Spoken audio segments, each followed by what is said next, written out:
Okay, well, let's talk some Celtics here with Justin Turpin, WEEI. You can follow him Big at game tonight. Justin M. Turpin on social media. Yeah, big one tonight. Are the Cavs they're a real threat to the Celtics, or are they just the second best team in the East? Right now, I think they're still just the second best team in the East. If you look at their numbers, I mean, they are the best team in the NBA right now, but that's, of course, only 15 games. They're first in points per game, first in field goal percentage, first in three-point percentage. So they're doing a lot of things right, but they haven't really met a challenge like the Celtics yet. 9 wins from theirs are against bottom third team. So this is a real test for them tonight to see. It's a measuring stick. Well, but they beat the Warriors, and you lost to the Warriors. Yep. And they beat the Knicks, who the Celtics also beat. They beat, who was the other team we referenced earlier? Thank you. Lakers are 9-4 out west, so they do have some good wins. It's not all bad wins. Yeah, and this is their measuring stick, though. They want to be contenders in the East. That's what Evan Mobley was talking about today at Shoot-Around, that they want to see, they want to prove that they're actually contenders in the East, and this is the opportunity to do it. I didn't read the whole article. Yahoo Sports just had one out today, and the headline was Darius Garland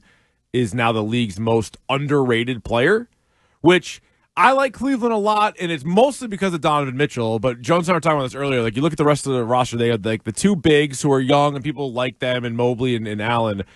But if Darius Garland is really good, that makes them much more of a contender. If he's just like okay, then I don't know what kind of chance.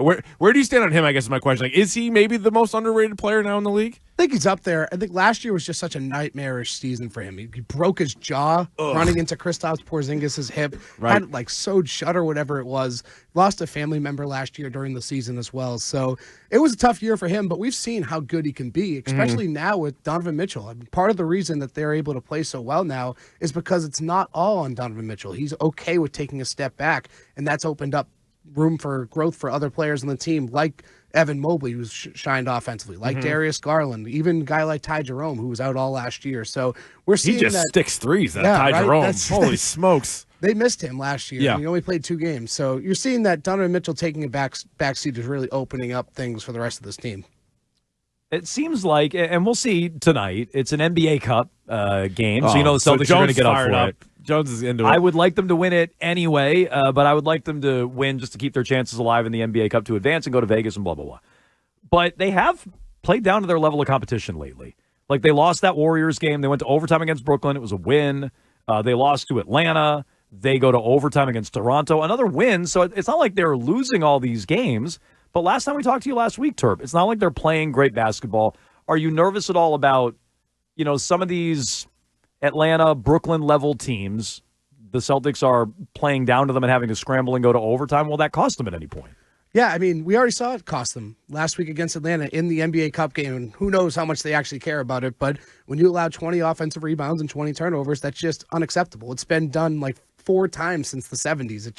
It doesn't happen. So part of that is human nature, though. Even Brad Stevens talked about it in the offseason that one opponent they're going to have this year is human nature and just not getting up for those games. And this is a game where if you can't get up for this, a 15-0 team coming into your arena right here in an NBA in-season tournament game, and who knows if they actually care about that. But more so, this is the Cavs. They are number 1 in the Eastern Conference right now. You are chasing them. That's the reality of it. So if they can't get up for this one, then you start to worry about it. But you look at those 6 games since the Golden State game where people are really looking at. I mean, they're still 4-2 in there. So if that is your championship hangover per se, I think you live with it. Do the Celtics have a rival?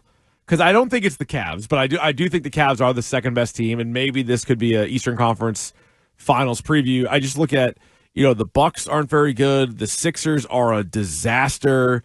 The Knicks, I don't think there's been enough heated rivalry games with them. Are they their own thing right now? I don't think there's anybody that could really claim being their rival. It certainly feels that way, and I don't really feel like people get up necessarily when it's the Lakers anymore either. No. It's LeBron, it's hard, part of it. I think it's hard to have a Western Conference rival. Right. I know Celtics-Lakers were, but that's because they met in the finals almost all the time in the 80s, or at least that was the hope every year in the 80s. But now that there's more teams and you only play them twice, the Warriors people are excited about, but it's still not, I don't think it's a rivalry. It's Miami right now. If you had to maybe. pick Yeah. one, it would be Miami. Okay. And I think that playoff series last year would have had a lot more energy and buzz around it had Jimmy Butler been playing. Definitely. Because he is the face of that rivalry. When you think of this newfound rivalry of them, it's always involved Jimmy Butler and him running his mouth, Grant Williams getting his face and all that. So I think if Jimmy Butler played, we talk about that series a little bit more differently. I don't think Miami would have won. I think it probably still would have won 5 games. But the fact that he wasn't there really took away from the shine of the series. Talking to Justin Turpin, weei.com. Again, you can follow him on Twitter at Justin M. Turpin. You said earlier, so maybe you already answered this, who knows how the players really feel about the NBA Cup. Do you think they care? Like, what's the read you get on them around these games? Do they care? Is there any added significance or edge to the games? Or besides from a court and a basketball, it's just another game? I mean, watching last week, I can't see how you would say there's any added edge. I mean, that was one of the softest they've played all year. That was their worst loss. Well, was it edge? I'm not just talking about the Celtics. Is there edge on the other side? Like, are some teams approaching these games more? I think some teams are. Like they matter more than others? Yeah, I think some teams are, and I think every team should. I think when your team is in a competition, you should want to win it. Like, these are the most competitive people in the world, these athletes. So I feel like they should want to win it. It's just, I don't know if there's necessarily a lot. Like, look at the Celtics roster. They're so top heavy, and they're all so financially compensated. Like, they don't really need this prize money or a trip to Vegas. Like, maybe they value more so the days off. So I don't know if they necessarily, it's hard to tell because I think some players do care about it. Last year when they lost, Jason Tatum was upset they didn't go to Vegas. But I also think that some of them just don't care about it. Like, it's just another game, and they're trying to win every game, but it's not like they're changing anything they're doing to try to win this tournament. What was the Kristaps Porzingis update from yesterday? I read it 4 times, and I'm like, I don't know if this is good, bad, or the same. But the team issued like a paragraph release, and I still don't really even know what they said. Yeah, so in short, he was demoted to Maine, not really demoted because it was only for one practice. So he went to Maine, worked out with the Maine Celtics along with Xavier Tillman, most likely because it's more of a physical practice. Like, at this point of the season, once you get into these regular season, like, the Celtics probably aren't practicing as physical as maybe Maine might. So they sent Xavier Tillman there with them,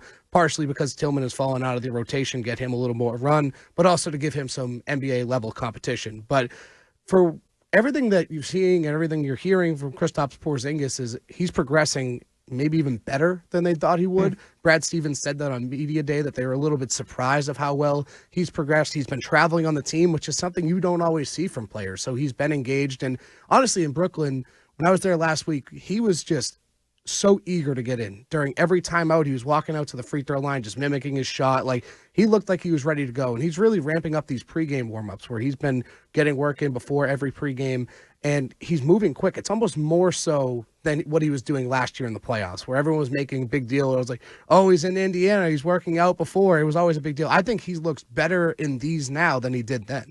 So you might be listening going, it's not a Celtics Wednesday. Yeah, what the heck? Turp on a Tuesday. What's up with this? So why are you on today, Turp, and not on your normal time tomorrow? What's going on? Well, there's 2. So the first one, I have a traffic appeal in the morning, so won't be here for that. I'm sorry, a what? A traffic appeal. A traffic. What happened? Yeah, what's the infraction we're appealing? Improper lane change. Yeah. And you're fighting this? Oh, yeah. Okay. Did you have your blinker on? I did. They said You I did? waited too long to change lanes. Who's they? Waited too long? The cop did. The men in blue. But he was standing on the street. They were just picking people off. So, like, there was like 6 other cars pulled over. Entrapment? Is this your defense? The entrapment defense? Do you have a lawyer? Swinging. Entrapment. I got I was myself. enterped. Some are entrapped. I was enterped. He was enterped. Yeah. They have to That's cut you off on that. Like, that's pretty well done. Yeah, that's your name. I get it. And then after that, I'm heading to Washington, D.C. for Celtics. The White nation's House. capital. I thought he was looking to like lobby the president or something on Oh, this. yeah, He's like, yeah. Take it all over the top. out These people are lobbies. crooked. Mr. I need to be Turp, pardoned. Mr. Turp goes to Washington. That's Okay, not so bad. you're going there for the game. Nice. Yeah, for the Okay. game in the White You're not House. driving, are you? 'Cause No, fine. Based on your record. Yeah. I mean, no Greyhound this week. They do have speed traps in Maryland, so watch out. Yeah. Oh, yeah, They'll Turp. be removing your I'll be license staying- tomorrow around about I'll be noonish, staying I would say. out of trouble this time. Okay. Yikes. I think your defense, aside from the brilliant entrapment/entertainment defense that we just came up with, I think you just come in and you say, kind of a big deal. I cover the Boston Kind of a Celtics, big are the deal. world champions. You know what Kind you of do? A big deal. Now they're going to play this in evidence tomorrow, and he's really screwed. No, Turp's done a good job with his videos that he puts out there. So Justin M. Turpin, and then EEI usually retweets him wherever, but follow Justin M. Turpin, and he had the one with Missoula was asked about the City Edition uniforms, and they're like, what do you think? He's like, I like them. Like, what do you like about them? They say Celtics on them. Now, not to tell you how to do your job, if you're going to Washington, guaranteed to get like 1 million clicks is if you camp out in the tunnel and you wait for whatever Kyle Kuzma is wearing, it's usually some like circus type of attire. You post that, people will run with that like crazy. He wears stuff. Remember the thing that he was wearing the one time? It was like a sweater that looked like a dress. It was like covered his whole body, and he's like, and like his head, like the neck went up like above his eyes or whatever. You're like, you can't even see in that thing.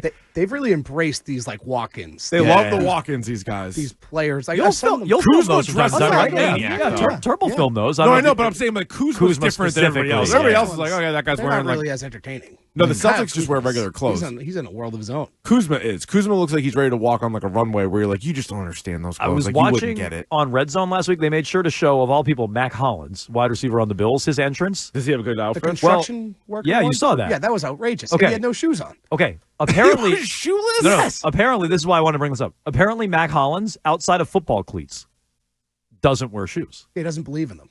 Doesn't believe in shoes. He's barefoot. Apparently. If he played a football game barefoot, then come call me. I don't care if he's walking around his house without Scott Hansen told me he doesn't wear shoes. Yeah, there was ever a in news any story on it in training camp. Actually, they like talked to him. He's an interesting dude. Really? Yeah, the guy walking around barefoot in the construction worker's outfit is probably a strange. Look at dude. this outfit from Kyle Kuzma. It looks like he's going fishing. Those garbage bags? It looks like a garbage bag. It looks like you're ready to pick up 1 million dog poops in that. Those are individual little snapback. He must have 120 of like these little pockets on his thing. I don't know where he gets any of his stuff. None of it looks comfortable. I think it's for show. You think? Can't possibly think that's like a nice outfit. Well, look at this one. You can't even see his face. The thing's got a collar that goes above his mouth. Devon Godchow famously told us, it's all about how you wear it. It's not what you wear; it's how you wear it. You got to have a little attitude. You got to have confidence. Yeah, you have a little confidence. So we should have Devon Godchow break that down. There's a lot of good stuff in here too. There's also a lot of good stuff in the Twitch chat. Is that a snapback hat you're wearing there, Turp? How is that snapback hat hanging on? Yeah, it is. Is it? It is. Yeah. I don't fit those one size fits all. No, that's Turp's got a big head too. Yeah, I'm with Keefe. Turp's got a big head. So you're a two-snap guy. Yeah. Oh, nice job. So look at that. Look at that sweater, Kyle Kuzma. If you're watching on Twitch or on YouTube, the sleeves go down to the floor. Right. He's wearing the Nana, is what he's wearing when he walks in. Is that a shower cap? I bought a lot of yarn. I'm going to use the yarn and a long, sweater. Really? I mean, disproportionately long arms on that classroom. thing. Yeah. Yeah. The guy's got some outfits. I'll tell you that much. But anyway, so do the Celtics win tonight, Turp? Yeah, we probably should Let's circle back to that. Yeah. I think they do. Yeah, I think the win? This is a game that they're going to come out ready to go for, and that's something that has been a problem as of late. Is if they've been ready to go. Look at these outfits. I think they will be. What are they? I was distracted by Kyle Kuzma. 5.5 point favorites. Yeah, it opened up at 4. So did it? Already moved up a little bit. A couple Cavs are questionable tonight. So Got it. It's buying opportunity. That's what that is. It's group play, so you know they're going to be going fired up. True. The Cavs are going to be going for it. For the cup. Okay. The Celtics are fighting for their cup lives, though. They are indeed. Thank you, Turp, for making my case. Thank you. All right, so you got the Celtics winning tonight. I do. Okay. Good luck in court. Thank you. Yeah. Traffic court. That's right. Not to belittle the court. Going down swinging. Yeah, hopefully none of this is used against Turp for his lane change violation tomorrow. Normally joins us on a Celtics Wednesday. I've never even heard of that. Lane change violation? I personally am a very responsible Speeding driver. and reckless driving are what I've heard of. Yeah.